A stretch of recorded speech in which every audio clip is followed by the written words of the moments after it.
do. Beautiful, beautiful. Oh, what a pleasure it is to be here this morning. And I chose for the topic, practice, practice, practice. And I wrote a little piece in the bulletin that talked about practice is always necessary, isn't it? If we want to perfect a skill, I don't care how much talent we were born with. If we don't practice, we will never hone that skill to perfection. We just never will. I had the privilege of being on the credentialing team this week, as we call it, Admissions Week. And thank goodness we're able to do that online now. So when you don't need to travel to Unity Village to do that, the applicants nor those of us on the committee. And it's just, there were so many moments that touched my heart. All these people that have applied to be in the admissions path toward being a Unity minister, the various stories of their lives, where they've come from, what they've done, and the absolute courage that it took for them to send in those applications and apply and do everything they needed to do to show up yesterday. And with their boots shaking, did their absolute very best. And you know what's going to happen? Many of them may already be great speakers, and they may be. But what's going to happen to those that go through the process and they go through the classes and do everything they need to do? They're going to practice and practice, and at some place it may be their own new church, their own whatever they do, and they're going to be the highest version of themselves that they can be. And they've chosen this, and I'm just, as I said, I was so honored to be a part of this process this week and see these wonderful people that know who they are and have shown up in this way, and how beautiful that is. Just so beautiful. You know what the thing is, when people don't know who they are and they're stuck in their old ways, they think that this is all there is, this human journey, this humanness. They don't know that there's something more. And what happens when we begin to wake up and we know there's something more, we start to question, and we'll say, is this all there is? I think there was a song like that. Is this all there is? And once that happens, the door is opening, and you start to see a little bit of a glimmer of the light. And if you'll keep researching, you'll read, you'll find out how others, and you may read a lot of books, whatever it is that you may do, you may observe others, and you'll start to say, my goodness, why is that person's life so good? And they have so few problems, it seems. It looks just like their lives are blessed. And here I am with all these troubles. And people will start to wake up, and they'll start to say, there's got to be more than this. And then we start working toward perfecting ourselves, knowing, and then you'll know that you need to experience. You'll need to experience more. I mean, I could stand up here and talk all week and give you other people's stories. But the magic happens when you experience the divine yourself. When you have that experience, those aha moments, when you've done some work and And then all of a sudden you say, look what's working for me. That's a bit of a miracle there.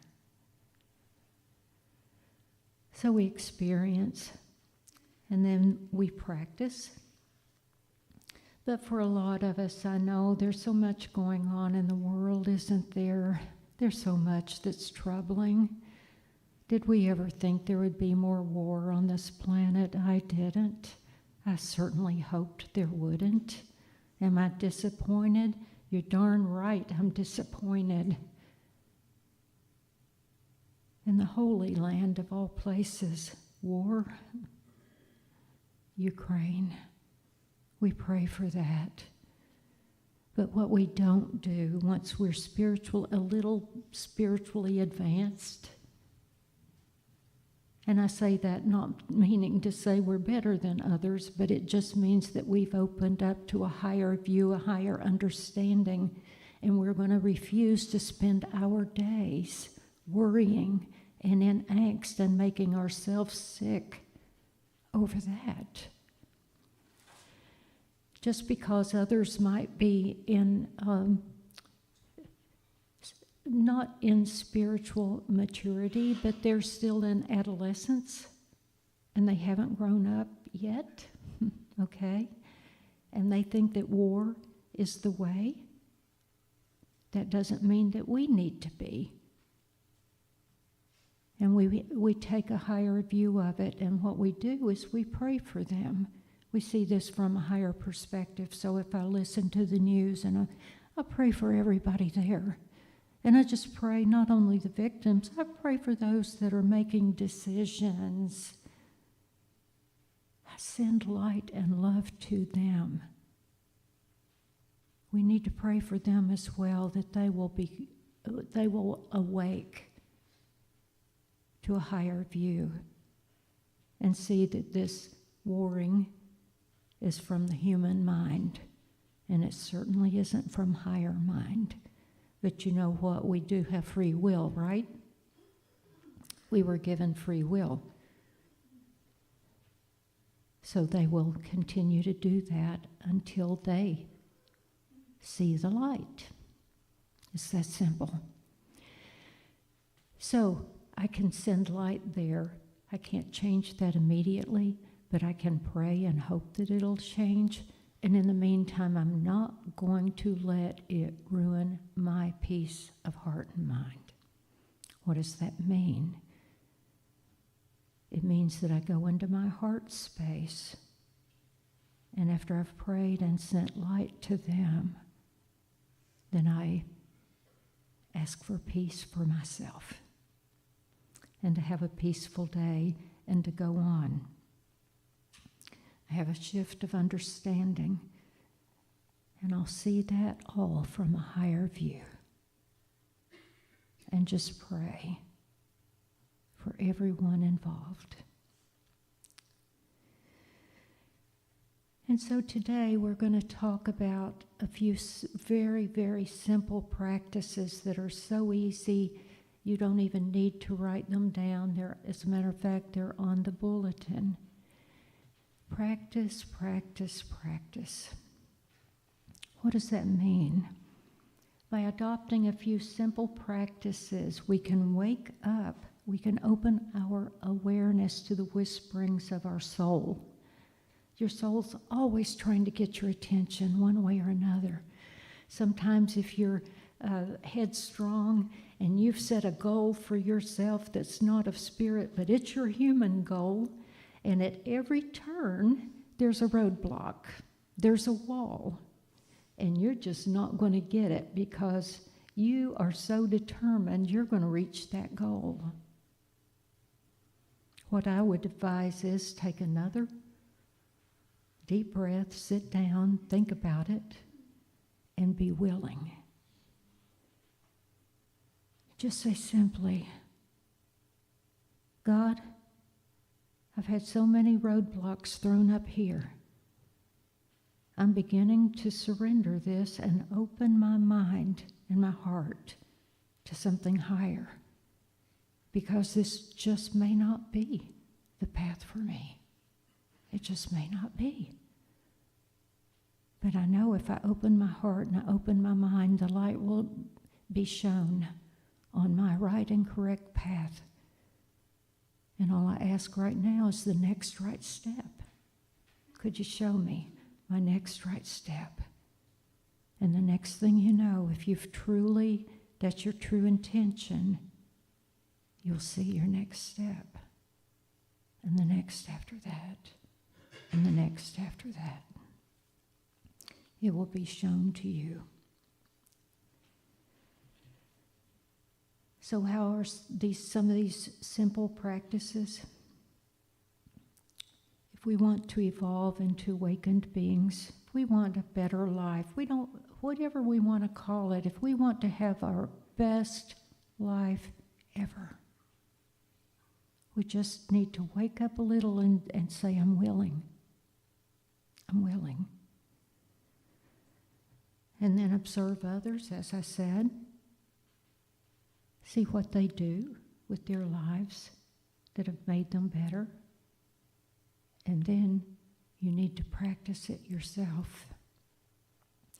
And some of the practices that we talk about here in Unity every week in one way or another, we may have different stories, but they're all about the same thing, and that is we can choose our thoughts. And once we're aware of that, see, we didn't know that when we were young because we were conditioned and we were told. We were told what a good person was, what a good life was. We were told. And some of the things were right, and some of the things we want to choose differently. So we want to choose our thoughts. And by choosing our thoughts, we can change our mind on a lot of different things. We can say, Spirit, I don't feel very good about this. I feel worried. I'm just not sure. I have regrets from the past. I'm remembering that. And then that's the time to slow down and just go within and say, I choose to see this differently, and I choose to see this with the eyes of God. And some practices that we can do and do daily, and it is a practice. It is a practice. I spoke last week about some of the simple things we can do to bring others up in the world and ourselves at the same time. And that is to choose our words carefully, choose what we say to others, be sure to say kind and compassionate things. And sometimes we need to say no, but we can do it kindly. We don't need to insult people to make ourselves feel better. We don't. We can still do that with compassion and kindness. And we choose our words carefully so that we're not hurting someone else just so that it makes us feel bigger.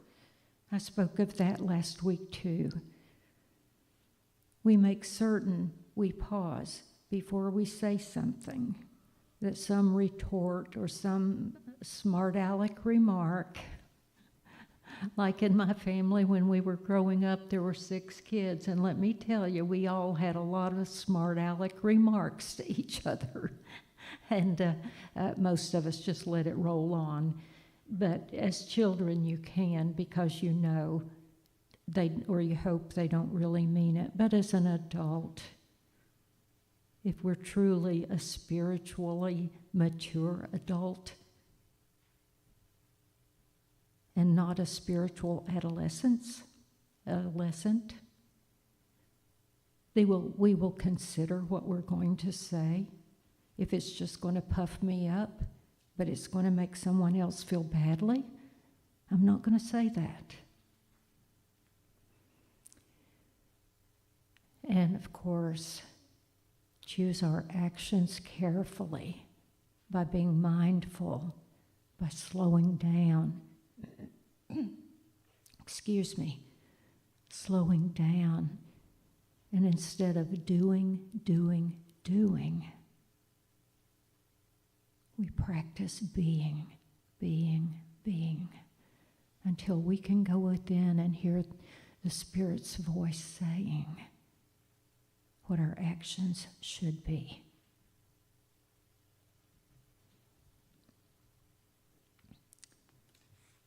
And we'll know.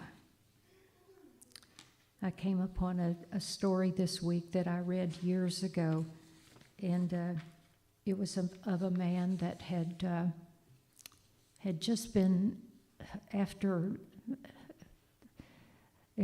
experienced many prosperity challenges for himself, and certainly worried about his family because he had lost his job and just one thing turned into another, and he had many challenges. But he was just into a new job, and it was a job where he was looking for clients for the products that they sold, and he was at a dinner one night with the manager of that client and some of the workers there that worked for the manager of that client. And they had a wonderful dinner together. They talked about the product and what it would do for them and the possibilities. And as they were getting ready to close, one of the men, and by that time they'd had a bit to drink, and one of the men said, let's go over to this gentleman's club, and which was known for some pretty off-color activities there. So I was thinking, how do I describe that? So I think you get the point. So he thought for a moment, and he thought, gee, I don't want to lose this client. My job may be riding on this. My family's well-being may be riding on this. But then he knew in his heart he had to stand up for what he knew was right, and his heart told him what he needed to say. He said, well, no, thank you. I need to go back to my room, and I appreciate it. And thanked them warmly that he'd had a good evening and wished them well. So he's in his room for a couple of hours contemplating, well, I'm about to lose my job because I know if I lose this client, it's over with my new boss because this is a big one and I will have failed. And so there comes a knock on the door about 11 o'clock, and surprised him. He had no idea who would be coming around at that point. But he opened the door, and it was the manager of the group, the client that he had met with that night. And the manager came in, and he said, I need to apologize to you and to thank you. And he said, well, whatever for? He said, you were the example, and I should have followed your example because I knew in my heart that was something I did not want to do. But I just followed along with the guys. I won't ever do that again. He said, thank you. You've not only offering us a wonderful product of which we are going to sign up for, but you're also an ethical role model for me. I thank you. We all run into many times, don't we, when we, in practicing this life of ours, we have many opportunities that are offered to us. And the minute they are, if it's not for you, you know in your heart it's not the right thing. I know for me that any time I've been in a group decision and not spoken up enough and voiced my own opinion when I knew it was right, I've gone away knowing that I've let myself down big time, and I've learned a lesson from it. I served on a jury once where the group thought was everyone was tired. It was late on a Friday night. Everybody was tired, trust me. We were tired. But I knew that I needed to stand up for what was right, and I was going to stay all weekend if I had to, and not cave in. I was not going to cave, and I didn't. I felt that strongly about what was in my heart. I did not cave to the wrong action. And a woman did not spend the rest of her life in prison because I stood up. I and a few others stood up for what was right. And I didn't cave in. And I'm proud of that. And I'd do it again and again and again. But that's what comes of practice. When you practice the presence enough, when you go within and you know what it feels like to be out of your mortal mind, and yes, I've been out of my mortal mind several times, we all have, but in a crazy sort of way. But when you reach above this human mind, and you stretch and you reach for the mind of God, and you're seeing things from a higher perspective, if you practice that enough, it will become second nature to you. And you won't have to ask someone else for validation.